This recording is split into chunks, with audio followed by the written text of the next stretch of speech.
Hello aspirants, I welcome you all at परचम classes. देखिए, आज के सेशन में हम लोगों को क्लास 15 करनी है पीवाईक्यू की। हम इकोनॉमिक्स के अलग अलग एग्जाम के पीवाईक्यू उठा रहे हैं और इस क्लास में सीडीएस के ही, क्योंकि मैंने एक क्लास पहले ली है सीडीएस की, उससे पहले एपीएफसी के, ईपीएफओ के हम लोगों ने क्वेश्चन डिस्कस किए हैं। आज के सेशन में यूपीएससी के जो अलग अलग एग्जाम्स हैं, including CDS, including assistant commandant, हम लोग उनके क्वेश्चन प्रैक्टिस कर रहे हैं। तो किस किस तरीके के क्वेश्चन पूछे जाते हैं उसको इस सेशन में देखते हैं। यूपीएससी जनरली कैसे क्वेश्चन पूछता है हम उसको देखते हैं। एक बहुत ही इंपॉर्टेंट इंफॉर्मेशन आपको मुझे देनी है। ये हमारी एक ई बुक है सवाल। देखो, परचम क्लासेस आपके लिए एक के बाद एक सरप्राइजेस लाए जा रहा है। आपकी जो करंट अफेयर की जो प्रॉब्लम थी वो हमारी ईयर बुक ने सॉल्व कर दी। अब आपको ये होता है कि हमने पढ़ तो लिया लेकिन अब हमें याद नहीं रहता, हम प्रैक्टिस कहाँ से करें। तो उसके लिए भी परचम क्लासेस ने क्या किया है, सवाल नाम की ये एक सॉफ्ट कॉपी आप लोगों के लिए, एक ई बुक आप लोगों के लिए बहुत ही प्यारी सी जनरेट की है, जिसके अंदर क्या होगा, पूरे साल को हमने क्वार्टर वाइज बांट दिया है। ठीक है, 3-3 महीने के जो करंट अफेयर के एमसीक्यू हैं आपको मिलेंगे, पीडीएफ फॉर्मेट में आपको मिलेंगे। ठीक है, 300 एमसीक्यू हर ई बुक में होंगे, यानी कि 4 ई बुक आएगी। ठीक है, 3-3 महीने को, 12 महीने को हमने 4 बुक्स में बांट दिया है। 3-3 महीने के करंट अफेयर जो हैं वो उनके एमसीक्यू इस बुक में होंगे। आप लोग इसका सब्सक्रिप्शन ले सकते हैं। अगर आपको सब्सक्रिप्शन नहीं चाहिए, आप चाहते हैं कि हमें वीडियोस नहीं चाहिए, हमें तो सिर्फ पीडीएफ चाहिए, तो वो भी आप लोग कर सकते हैं। आपको क्या करना होगा, आपको परचमclasses.in पे अपनी जो ये पीडीएफ्स हैं उनको आप ले सकते हो, जो करंट अफेयर के ऑब्जेक्टिव एमसीक्यू हैं वो ले सकते हो। आप इसका सब्सक्रिप्शन लेंगे तो बहुत ही फायदा आपको होगा, डिटेल्ड एक्सप्लेनेशन के साथ आपको ये सब मिलेगा। अगर आप में से कोई एस्पिरेंट ऐसा है सब्सक्रिप्शन नहीं लेना चाह रहा है, तो आपको जो ये एमसीक्यू है, कौन से एमसीक्यू, जो आपने करंट अफेयर किए हैं पूरे साल के, उन करंट अफेयर की प्रैक्टिस बुक ये है। ठीक है, जो आप लोगों को परचमclasses.in पे ओनली पीडीएफ मिलेगा। ठीक है, इसका कोई हार्ड कॉपी अभी हमने नहीं निकाला है, ये सिर्फ सॉफ्ट कॉपी है। तो हार्ड कॉपी आएगा, अभी इसका इंतजार मत करना, क्योंकि अभी हमने इसके बारे में कुछ नहीं सोचा है। ठीक है, तो आप लोग परचेज कर सकते हो। हमारी पहली पीडीएफ आप लोगों को लिए आ चुकी है, बाकी पीडीएफ भी जल्दी ही लॉन्च कर दी जाएगी। ठीक है, तो ये आप लोगों के लिए जानकारी थी।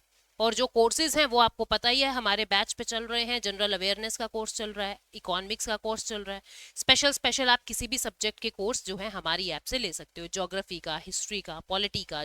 ठीक है, तो इकोनॉमी पर्सनली मैं करवा रही हूँ 0 से हाई लेवल तक की, और जनरल अवेयरनेस का जो कोर्स है पूरी टीम ने मिलकर बहुत गजब की मेहनत उसके अंदर की है। तो अब ज्यादा हम बातें ना करते हुए क्वेश्चंस पे बढ़ते हैं।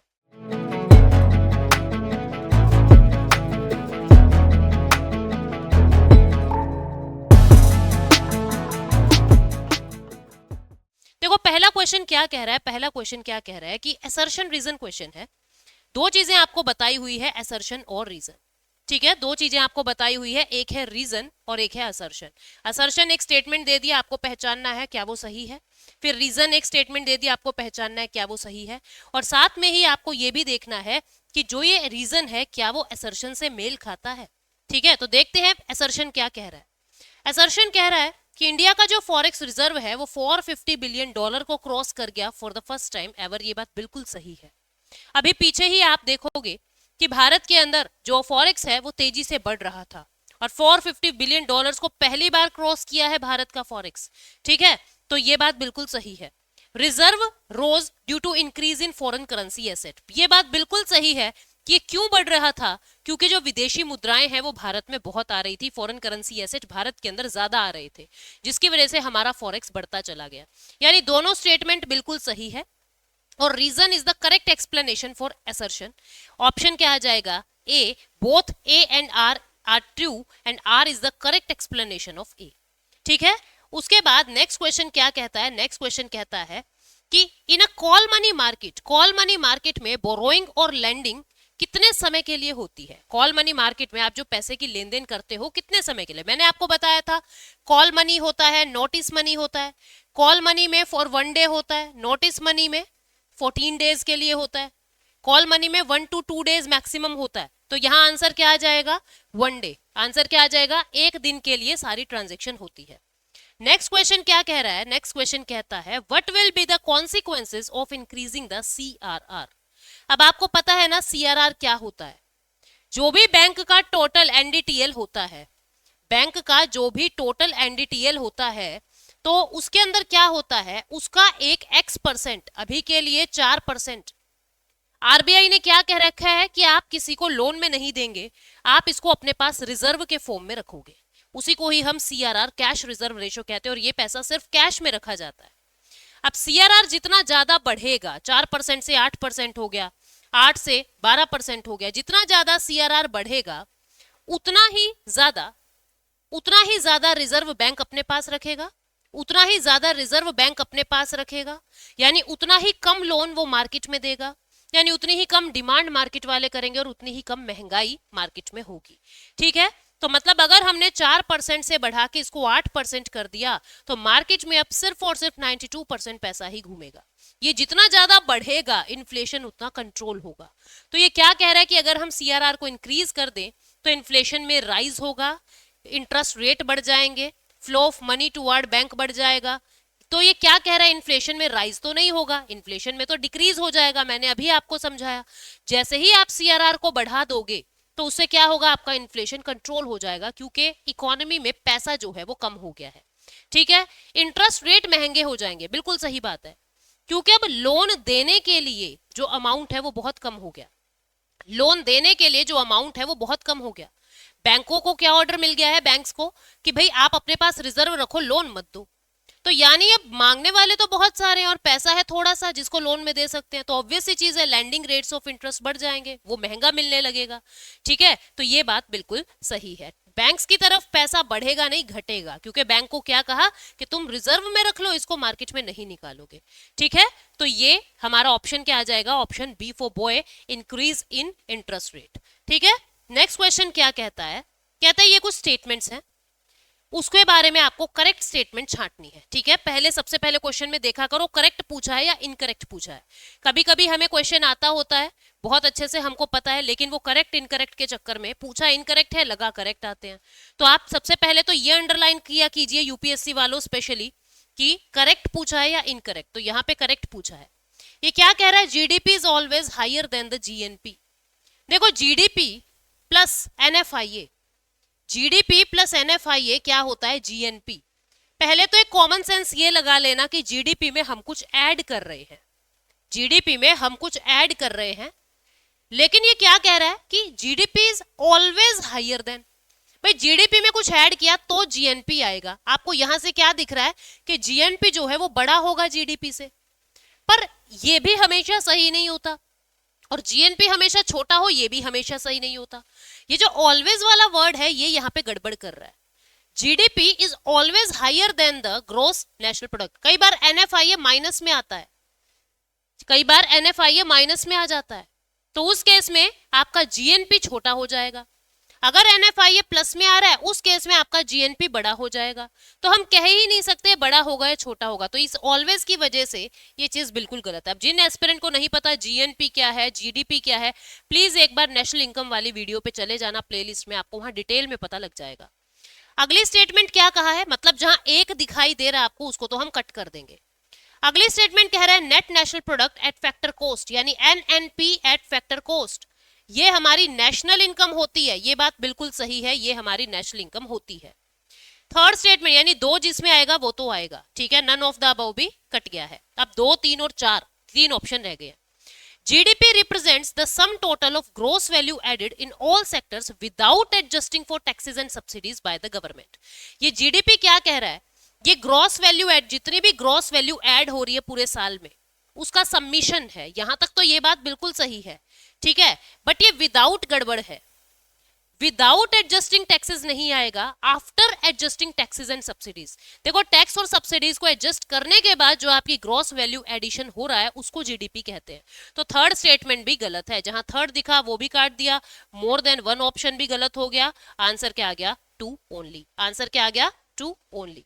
ठीक है, नेक्स्ट क्वेश्चन की तरफ बढ़ते हैं। Next question, next is an increase in national income because of an increase in prices only is called an। देखो जब नेशनल इनकम आपका इंक्रीज हो रहा है, यानी NNP eight factor cost increase हो रहा है, पर किस वजह से? सिर्फ प्राइस राइज होने की वजह से। तुम इस बात को समझना, किसी भी चीज के जो GDP है या GNP है उसके बढ़ने के दो तरीके होते हैं। पहला, मान लीजिए एक साल में 10 पैकेट कुरकुरे बने हैं, 10 पैकेट कुरकुरे का प्रोडक्शन हुआ है और हर पैकेट की 20 रुपए कीमत है, पर पैक की 20 रुपए कीमत है, तो GDP है GNP कितना आ गया? 200 रुपए। अब इसके बढ़ने के दो तरीके हैं। पहला, अब की बार 20 पैकेट प्रोडक्शन हुआ है और 20 रुपए पर पैक के हिसाब से आप क्या कहोगे? 400 रुपए GDP हो गया। लेकिन दूसरा तरीका है कि पैकेट तो 10 ही बने हैं लेकिन ईच पैकेट की कॉस्ट 40 रुपए हो गई है, तो भी आंसर 400 आ रहा है। तो ये पूछा जा रहा है कि जब आपका प्रोडक्शन या आपका GDP या नेशनल इनकम प्राइस के बढ़ने की वजह से पता होता है, उसको क्या कहते हैं? उसको हम नॉमिनल GDP कहते हैं, उसको हम नॉमिनल नेशनल। उसने रियल पिक्चर नहीं दिखाया है कि प्रोडक्शन कितना बड़ा है, वो सिर्फ नॉमिनल काम कर गया, तो इसको हम क्या कहेंगे कि ये एक नॉमिनल इनकम है। कहां पे ऑप्शन है? Increase in real income, increase in national income at constant price, increase in nominal national income, ये हमारा ऑप्शन हो जाएगा। ठीक है, increase in nominal national income ये हो जाएगा। ठीक है, तो इस तरीके से हमने इस क्वेश्चन को किया। Now let us move to next question. Next question क्या कह रहा है? कहता है which of the following is correct regarding open economic system. Open economic system क्या होता है? जहां पे आपने अपने बॉर्डर्स को ओपन कर दिया, आप बहुत कम बैरियर लगा रहे हो, यानी फ्यू बैरियर ही होते हैं, बिल्कुल सही बात है। It allows buying and selling of goods and services in world market. पूरे विश्व के अंदर आप अलाउ कर रहे हो कि आप गुड्स और सर्विसेज को बाय और सेल कर लो, सही बात है। It is influenced by international economic fluctuation. ये जैसे ही कहीं और कुछ होगा, जैसे यूक्रेन में वॉर हुआ, रशिया का वॉर हो रहा है यूक्रेन में, तो उससे ऑल ओवर वर्ल्ड में इंपैक्ट पड़ा, बिल्कुल सही बात है। क्योंकि आपने बॉर्डर को ओपन किया हुआ है तो इंपोर्ट एक्सपोर्ट से आपके देश को भी फर्क पड़ेगा। ठीक है, तो ये बात भी बिल्कुल सही है। तो ऑप्शन क्या आ जाएगा? More than one of the above is correct. Answer आ गया 4th नंबर। ठीक है, नेक्स्ट क्वेश्चन पे बढ़ते हैं। नेक्स्ट क्वेश्चन कह रहा है which of the following statement given above is are correct with respect to the gross national product. GNP के बारे में ये कह रहा है क्या सही है? Interest in external loans are also form part of the income from abroad. ये क्या कह रहा है? कह रहा है इंटरेस्ट अगर आप ले रहे हो एक्सटर्नल लोन से, जो आप ब्याज ले रहे हो बाहर के लोन से, वो भी NFIA का हिस्सा होगा। वो नहीं होगा। वो क्यों नहीं होगा? क्योंकि इंटरेस्ट एक ट्रांसफर इनकम है और किसी भी ट्रांसफर इनकम को हम इंक्लूड नहीं करते क्योंकि ये यूनिलेटरल होती है। इसकी वजह से कोई गुड्स एंड सर्विसेज प्रोड्यूस नहीं हुई है। कोई भी ट्रांसफर इनकम को हम इंक्लूड नहीं करते, हम सिर्फ फैक्टर इनकम को इंक्लूड करते हैं। India's GNP is mostly higher than its GDP। ये बात बिल्कुल सही है। भारत का जो GDP है उसमें अगर हम NFIA जोड़ दें तो GNP आ रहा है। ठीक है, जो भारत का GNP है वो हमेशा हमेशा तो क्या मतलब मोस्टली हायर ही रहता है GDP से। ये बात बिल्कुल सही है। यहां ऑलवेज लिख देते तो फिर गलत हो जाता। तो आंसर क्या आ जाएगा? 2 ओनली। ठीक है, नेक्स्ट क्वेश्चन की तरफ बढ़ते हैं। Which among the following steps is most likely to happen at the time of inflation in the economy? क्या कह रहा है? आप कौन से कदम उठाएंगे जब आपके देश के अंदर इन्फ्लेशन है, जब आपके देश के अंदर महंगाई है? The value of money during inflation decreases. Value of money कम हो जाती है क्या? ये बात बिल्कुल सही है। इंक्रीज नहीं होती है। It increases the purchasing power, गलत बात। जब महंगाई होगी तो आप पहले की तुलना में कम सामान खरीद पाओगे, परचेजिंग पावर डिक्रीज होगी। मोर than one of the above, गलत बात। नन ऑफ द अबव भी गलत बात, क्योंकि पहली स्टेटमेंट बिल्कुल सही है। जब इन्फ्लेशन होता है तो वैल्यू ऑफ मनी जो है वो डिक्रीज हो जाती है, क्योंकि उसी नोट में, उसी 100 के नोट में अब आप पहले की तुलना में कम सामान ला पा रहे हो, तो आपको उस 100 रुपीज के नोट की वैल्यू ही नहीं लगेगी कि ये क्या है, इसमें तो कुछ भी नहीं आ रहा है। तो आंसर क्या आ जाएगा इसका? The value of money during inflation decreases. ठीक है, नेक्स्ट क्वेश्चन पे बढ़ते हैं। That is dairy comes under which sector of economic activity. Dairy किस में आता है? टर्शरी में, प्राइमरी में, सेकेंडरी। अब आप देखिए, मैंने कहा था कोई भी चीज जो नेचर आपको प्रोवाइड करा रहा है वो प्राइमरी आएगा। अब डेयरी ऑब्वियस चीज है, पशुपालन, डोमेस्टिकेशन, पशु नेचर ने दिए, इंसान ने तो नहीं बनाए। तो आंसर क्या आ जाएगा? Primary sector. ठीक है, प्राइमरी सेक्टर। इसके बाद नेक्स्ट क्वेश्चन पे बढ़ते हैं। गोल्डन रिवोल्यूशन किससे रिलेटेड है? गोल्डन रेवोल्यूशन जो है वो हॉर्टिकल्चर एंड हनी से रिलेटेड है। ये एक सिंपल सा क्वेश्चन है, इसको याद रखना, ये एक फैक्चुअल क्वेश्चन है। ठीक है, हॉर्टिकल्चर एंड हनी। ये कह रहा है कि सेकेंड 5 ईयर प्लान का ड्यूरेशन क्या था। देखो 1951 से 56 हमारा फर्स्ट 5 ईयर प्लान चला है। 56 से 61 हमारा सेकेंड 5 ईयर प्लान चला है, तो आंसर क्या आ जाएगा 56 से 61। यहाँ हमने मॉडल क्या लिया था, यहाँ हमने उद्देश्य क्या लिया, एम क्या लिया, इंडस्ट्रियलाइजेशन की हमको उद्योग बनाने हैं, इंडस्ट्री बनानी है। और यहाँ मॉडल क्या लिया हमने, मॉडल लिया था हमने पीसी महालनोबिस। क्या लिया, पीसी महालनोबिस, ये हमारा मॉडल था। और एम लिया हमने इंडस्ट्रियलाइजेशन। तो आंसर क्या आ जाएगा, क्वेश्चन नंबर ऑप्शन नंबर 4, 56 से 61। नेक्स्ट क्वेश्चन है, which 5 year plan had the primary goal to establish India as a self reliant and self generating economy. कौन सा 5 ईयर प्लान ऐसा था जिसने भारत को ये सोचा कि हम सेल्फ रिलायंट बनेंगे, हमें दूसरे के ऊपर डिपेंड रहने की जरूरत नहीं होनी चाहिए। अब तुम देखो 1962 में हम चीन से लड़ रहे हैं, चाइना से वॉर हो गया है और हम हार गए हैं। यहां से इंडिया को ये हो गया कि हमको 1964 में बोकारो में इंडस्ट्री लगानी चाहिए और हमने लगा दी। लेकिन जब भारत के अंदर बार बार रशिया हेल्प कर रहा है, तो इंडिया सोच रहा है हम सेल्फ रिलायंट बनेंगे और खुद का आईडीबीआई बैंक बनाएंगे। तो ये सारी कहानी थर्ड 5 ईयर प्लान की है, 1961 से 66, जहां भारत ने सोचा था थर्ड 5 ईयर प्लान में कि हम सेल्फ रिलायंट बनेंगे और सेल्फ जनरेटिंग इकोनॉमी बनाएंगे, हमें दूसरे के ऊपर डिपेंड नहीं रहना है। ठीक है, third 5 year plan. Next question है, the tax imposed on import and export of commodity. Import और एक्सपोर्ट पे कौन सा लगता है, कस्टम ड्यूटी लगता है, इजी है, सेंट्रल गवर्नमेंट लेता है इसको। ठीक है, सेंट्रल गवर्नमेंट लेता है। एक्साइज ड्यूटी प्रोडक्शन पे लगता है, वैट वैल्यू एडिड टैक्स है, जीएसटी आपको पता ही है। तो आंसर क्या आएगा, फर्स्ट यानी कस्टम ड्यूटी, इंपोर्ट एक्सपोर्ट पे कस्टम ड्यूटी लगेगा। नेक्स्ट क्वेश्चन है, when was the planning commission setup. Planning commission कब सेट हुआ है, प्लानिंग कमीशन कब बना है, कब सेट हुआ है। ठीक है, तो मैंने आपको बताया था प्लानिंग कमीशन 15 मार्च 1950 को सेटअप हुआ है, 15 मार्च 1950 को। और इसके चेयरमैन कौन है, इसके चेयरमैन जो हैं वो प्रधानमंत्री होते थे, प्राइम मिनिस्टर होते थे।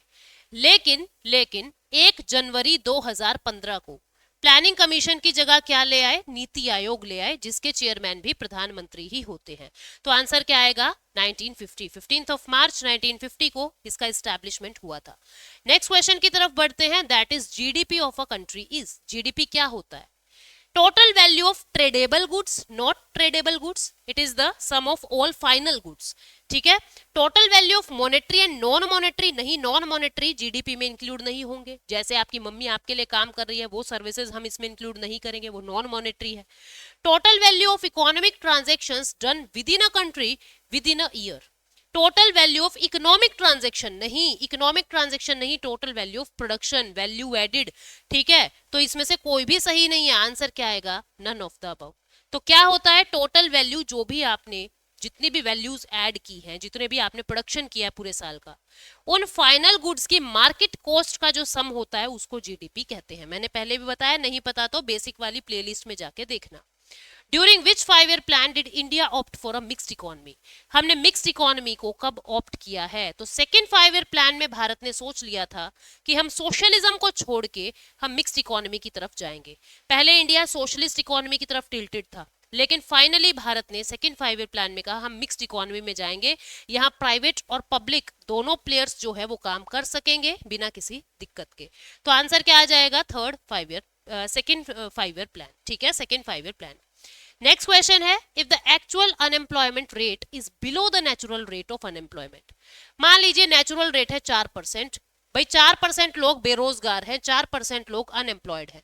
ठीक है, लेकिन अब की बार तो 2% लोग अनएम्प्लॉयड हैं, यानी कि नेचुरल रेट से कम अनएम्प्लॉयमेंट रेट हो रहा है। तो उस केस में मतलब क्या हुआ कि ज्यादा लोगों को काम मिल रहा है, रोजगार पे ज्यादा लोग हैं, उनको सैलरी ज्यादा मिल रही होगी, सैलरी ज्यादा मिल रही होगी तो पैसा ज्यादा होगा, पैसा ज्यादा होगा, पैसा अगर उनके पास ज्यादा है तो वो लोग डिमांड ज्यादा करेंगे और जिससे इन्फ्लेशन जो है वो बढ़ जाएगा, वेजेस नहीं कम होंगे, अनएम्प्लॉयमेंट नहीं कम हो रहा है। ठीक है, मतलब नेचुरल रेट कम नहीं होगा, डिमांड तो बढ़ेगी क्योंकि ज्यादा लोग नौकरी लगेंगे तो डिमांड करेंगे। तो आंसर क्या आ जाएगा, the rate of inflation would increase. थोड़ा सा ट्रिकी क्वेश्चन है, ध्यान से करना इसको। नेक्स्ट क्वेश्चन क्या कहता है, more than 80% of the loans taken by poor house hold in the urban area. अब देखो 80% से ज्यादा लोन जो है वो इनफॉर्मल सेक्टर से लिया जाता है, क्योंकि जो पुअर हाउस होल्ड है उनके पास गिरवी रखने को ज्यादा कुछ होता नहीं है, बैंक वाले बहुत सारी शर्तें रख देते हैं, तो इसलिए वो इनफॉर्मल मनी लेंडर के पास जाते हैं जहां से पैसा ले आते हैं. It is informal sector. ठीक है, 80% से ज्यादा लोन अर्बन एरिया में गरीब लोग इनफॉर्मल सेक्टर से ला रहे हैं. नेक्स्ट क्वेश्चन क्या कह रहा है? नेक्स्ट क्वेश्चन इज, एक मिनट स्टूडेंट्स, नेक्स्ट क्वेश्चन क्या कहता है? कहता है the term of credit is, the term of credit is, term of credit क्या होता है? जो भी आपको लोन में सामान चाहिए उन सब चीजों को इंक्लूड कर दो तो टर्म ऑफ क्रेडिट बन जाएगा. यानी कि इसके अंदर क्या आ जाएगा? Combination of interest rate, collateral, document requirement, mode of repayment. Combination of interest rate, collateral, principal amount, not principal amount to be paid, no. The mode of payment, no. Answer क्या आ जाएगा? इंटरेस्ट रेट, कोलेट्रल, क्या आपने गिरवी रखा, कितना ब्याज है, जो भी डॉक्यूमेंट्स चाहिए और कैसे आप रीपे करोगे, इन सब चीजों को अगर हम कंबाइन कर दें तो टर्म्स ऑफ क्रेडिट बन जाएगा. ठीक है, नेक्स्ट क्वेश्चन क्या कहता है ये आपके लिए मैंने छोड़ दिया है. In which city is the head office of insurance regulatory and development authority of India situated? IRDAI का जो ऑफिस है वो कहां पे सिचुएटेड है, हेडक्वार्टर? ठीक है, ऑप्शंस हैं शिमला, कोलकाता, चंडीगढ़ या हैदराबाद. ये क्वेश्चन आप लोगों के लिए है. और देखिए स्टूडेंट्स, एक बार के लिए हम लोग MCQ में इतने ही सेशन करेंगे. ये मेरा लास्ट सेशन था MCQ का. अब कुछ और इनोवेटिव चीज मैं आप लोगों के लिए ला रही हूं आपके पेपर में मदद के लिए, ताकि आपके जो छोटे छोटे कंसेप्ट्स हैं वो और ज्यादा क्लियर हो जाए. ठीक है, मिलेंगे अगले सेशन में. ठीक, मतलब कुछ नई चीज के साथ. MCQ को एक बार यही विराम दे रहे हैं. ठीक है, so thank you so much, take care, bye bye.